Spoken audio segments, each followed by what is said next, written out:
देखो सबके मन में तो एक ही ख्याल आता है, हम खेलेंगे कूदेंगे मौज करेंगे। हाँ, हमारे मन में ये ख्याल आया, हम साधु मन के भजन करेंगे।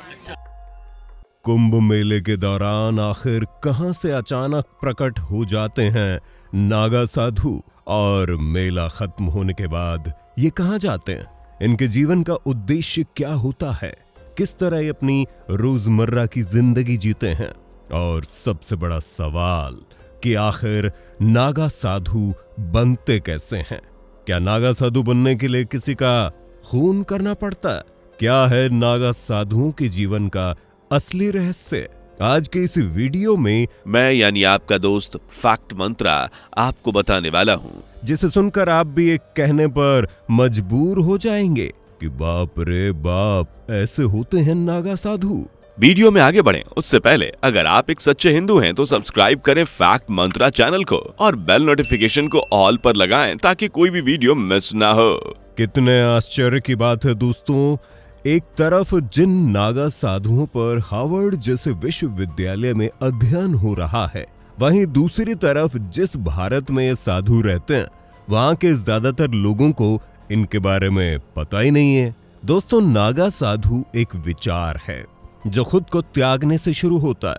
त्याग सबसे पहले शरीर का होता है, जिसमें नागा साधु बनने वाला व्यक्ति सबसे पहले खुद का अंतिम संस्कार करता है, फिर पिंडदान करके नागा साधु बनने की प्रक्रिया में प्रवेश करता है। ये एक ऐसी प्रक्रिया है जिसमें व्यक्ति अपना खुद का पिंडदान कर चुका होता है।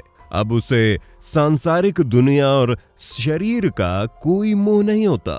भयंकर ठंड में भी निर्वस्त्र रहना पड़ता है, उन पर मौसम का कोई प्रभाव नहीं होता। ऐसे में नागा साधुओं के स्वरूप को बहुत बार लोग समझ ही नहीं पाते। उनके बालों की लंबी जटाएं, शरीर पर रगड़ी हुई भस्म तपस्या का अनोखा तरीका है। दोस्तों, नागा शब्द के कई अर्थ होते हैं। संस्कृत में नागा का अर्थ पहाड़ होता है, और नागा साधु उन लोगों को कहते हैं जो पहाड़ पर रहकर तपस्या करते हैं। इसके अलावा कचहरी भाषा में नागा शब्द का अर्थ होता है एक युवा बहादुर सैनिक। जी हाँ दोस्तों, नागा साधु सिर्फ निर्वस्त्र होकर नहीं घूमते, बल्कि इनका इतिहास बहुत हैरान करने वाला है, जिसका कनेक्शन सीधा गुरु आदि शंकराचार्य से। ऐसी मान्यता है कि जब गुरु आदि शंकराचार्य ने भारत की 4 अलग अलग दिशाओं में 4 मठों की स्थापना की, तब उन्होंने इन मठों की रक्षा करने के लिए नागा साधुओं की एक टोली बनाई। ये वो सन्यासी थे जिन्हें शास्त्रों के साथ साथ शस्त्रों का भी ज्ञान था। उस समय देश में माहौल कुछ इस प्रकार था कि सिर्फ तप करके सनातन धर्म की रक्षा नहीं की जा सकती थी, उसके लिए शस्त्र उठाना भी आवश्यक हो गया था। ऐसे में नागा साधुओं का गठन किया गया, जो शास्त्रों और शस्त्रों दोनों से ही दुश्मनों का खात्मा करने पर बल रखते थे। दोस्तों, कई सारे इतिहासकारों को तो ये भी कहना है कि नागा साधुओं का पंथ सिंधु घाटी की सभ्यता से भी पुराना है। सिंधु घाटी की खुदाई में कई ऐसे चिन्ह मिले हैं जिनमें जटाधारी नागा साधुओं की मुद्राएं बनी हुई हैं।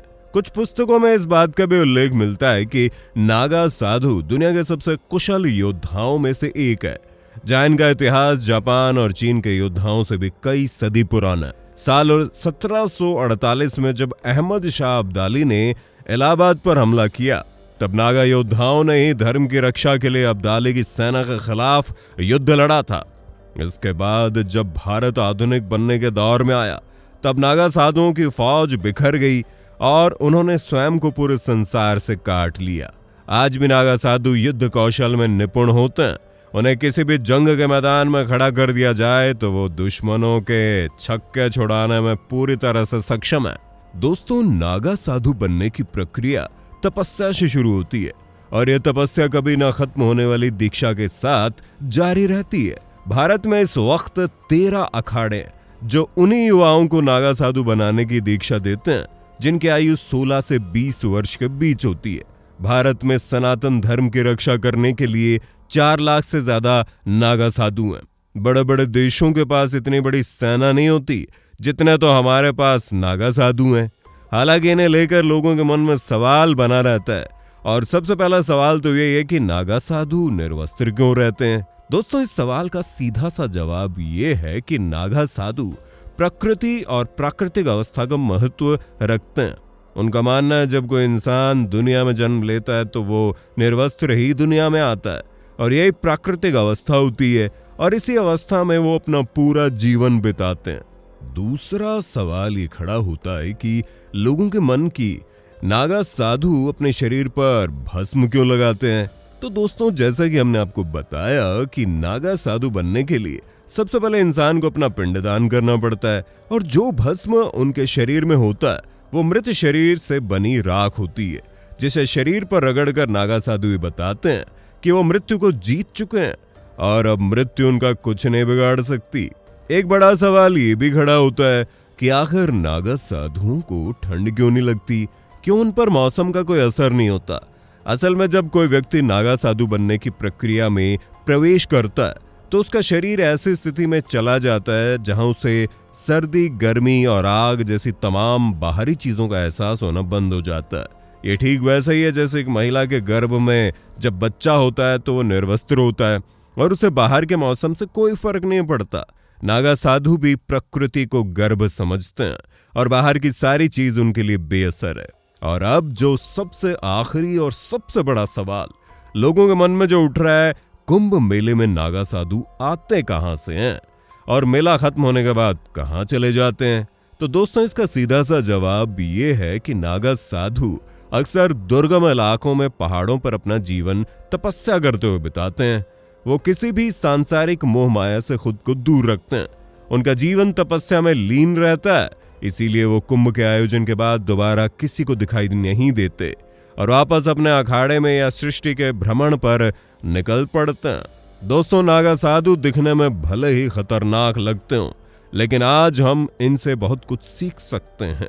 सबसे बड़ी बात तो यह कि ये साधु अपने आप में खुश रहना जानते हैं। नागा साधुओं के पास कोई भी भौतिक वस्तु नहीं होती, लेकिन फिर भी वो अपना जीवन बड़ी खुशी और आनंद के साथ व्यतीत करते हैं, जिससे हमें पता चलता है कि जीवन को खुशियों के साथ जीने के लिए किसी भी भौतिक वस्तु की आवश्यकता नहीं है।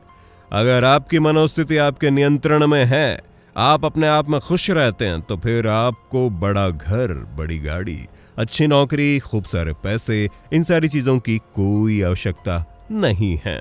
नागा साधुओं के पास उनकी सबसे बड़ी शक्ति होती है इच्छा शक्ति, जहां वो बिना कष्ट की भावना के ऐसे हठयोग करते हैं, इसके बारे में हम और आप तो सोच भी नहीं सकते दोस्तों। जैसे एक नागा साधु पिछले कई सालों से बैठे ही नहीं हैं और लगातार खड़े हुए हैं। वो बैठे ही नहीं है। एक नागा साधु तो अपना बायां हाथ ऊपर उठाकर पिछले 9 सालों से हठयोग कर रहे हैं ताकि भारत को हिंदू राष्ट्र बनाया जा सके। और ये सब तो नमूना है, इस तरह के कई सारे नागा साधु हैं जो सालों से हठयोग कर रहे हैं, कड़ी तपस्या कर रहे हैं, अपने शरीर को परेशानी में डाल रहे हैं, लेकिन इन सब के बावजूद उन्हें कोई दर्द महसूस नहीं होता, क्योंकि नागा साधुओं की इच्छा शक्ति इतनी प्रबल होती है कि वो हर तरह के दर्द को सह लेते हैं। दोस्तों, साफ, शुद्ध और सरल भाषा में कहा जाए तो नागा साधु हमारे सनातन धर्म की वो कड़ी है जो दिखावा नहीं करते, बस त्याग और इच्छा शक्ति के बल पर किसी भी चीज पर विजय पाने में सक्षम है। इसलिए हमें किसी भी नागा साधु का कभी अपमान नहीं करना चाहिए, क्योंकि आज उन्हीं की वजह से सनातन धर्म इतना ज्यादा प्रबल और महान बना हुआ है। आज इन्हीं नागा साधुओं की वजह से दुनिया के बड़े बड़े इंस्टीट्यूशंस में सनातन धर्म पर रिसर्च हो रही है और वैज्ञानिक सनातन धर्म के सामने सर झुकाते हैं। बाकी दोस्तों, आपका नागा साधुओं पर क्या विचार है, कमेंट में बताइए और इसी तरह की वीडियोस को देखते रहने के लिए चैनल को लाइक, शेयर, सब्सक्राइब करना ना भूलो। धन्यवाद। दोस्तों, आपकी स्क्रीन पर 2 और वीडियो दिख रही हैं, जिसे देखने के लिए आप स्क्रीन पर क्लिक करें। दोनों देखिएगा, बहुत अच्छी वीडियो बनी है।